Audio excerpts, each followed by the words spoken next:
Hi, Annette. After hours, folk. It's me, Mark. You haven't seen me around for a long while. It's been a very busy 12 months or so.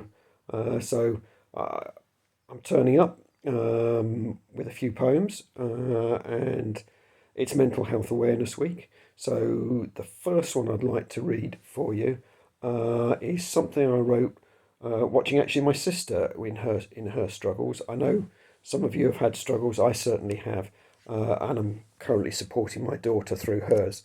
So this is called Time Out of Mind.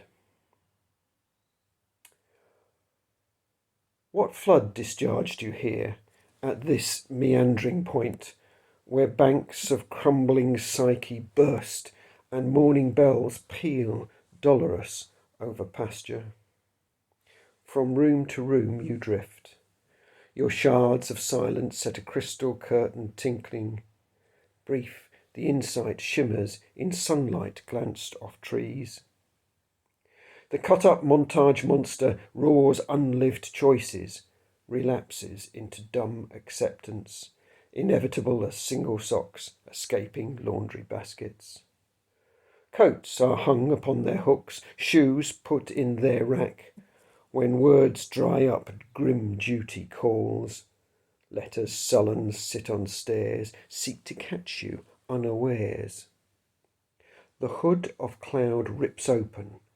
Over your shoulder, daylight moon peers down, traps, like fly in amber, that template of who you thought you were.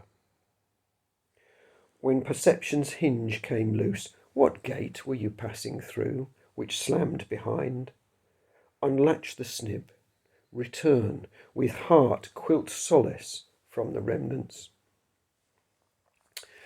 So yeah, busy year. I've been working throughout the lockdowns and the releases from lockdown, and then back into lockdown as a radiographer, taking all those chest X-rays that people need. Looking after my daughter, also looking after my mum, who sadly died just before Christmas, not of COVID, and actually for her, the honest truth is it was a merciful release. She was a long way down the journey with Alzheimer's. So one of the new things I've written is a poem to her or about our relationship. She was quite a talented painter and the two paintings up above you see there are two views taken from sort of roughly the same place, sitting on the cliffs, looking out over Sandown Bay, looking northward one way, and then south the other. And we used to have conversations about the similarities and differences between painting and writing. So this is from a mum, and it's called Between Culver and a Nose. Between Culver and a Nose is where my eye would fix you still, marking the play of waves in tranquil gaze across the curve of bay. There, edge-bound broom and gorse reach out their yellow-loaded limbs north to the sweeping height of chalk. Turning south with a sleight of hand, dog rose tumbles over the groins. Like some figure of speech, a poppy hides in cow parsley. Face to face, these your pictures hang. We talk perspective, how sometimes one must exaggerate a speck to show a billowed sail. How wrists strain with expectation of insight, yet stay their execution, from the blank page of beginnings to our last dreamt stroke of colour. Okay, just one more to bring to you. Again, something kind of pretty much brand new. And just to say, if any, one of the other things I did last year, pamphlet, quite glossy, good quality of kind of my poems over the last kind of what's it say, 2017 to 20, and I managed to raise a little bit of money for the National Children's Literacy Charity with those. And if anybody wants one, get hold of me through a net, I guess. So last then, and thinking about my mum and You know, some of you may know, you know, Shakespeare did that thing, that sonnet. I think it's in, I can't remember. I think it's in Hamlet. I'm not sure, about the seven ages of man. And I was thinking about the way, and I see them in work as a radiographer. Old people, you know, they just keep going. And for me, as somebody who doesn't drive, and seeing all of the arthritis in people's knees and hips and so on, the importance of just keeping walking.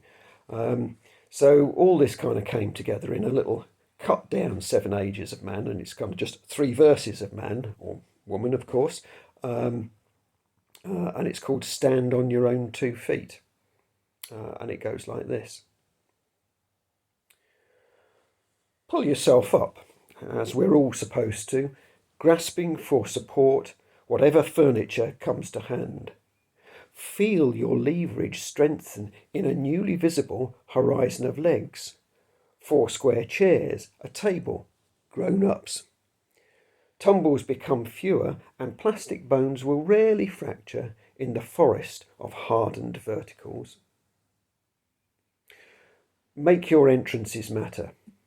Each year is merely a fleeting stage.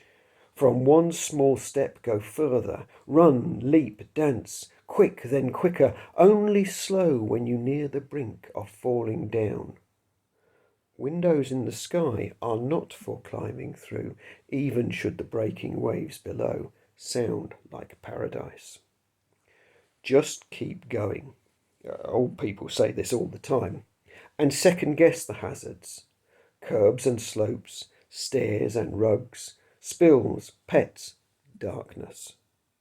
Risk grows in likelihood and consequence. Don't clutch at old regrets with flailing limbs.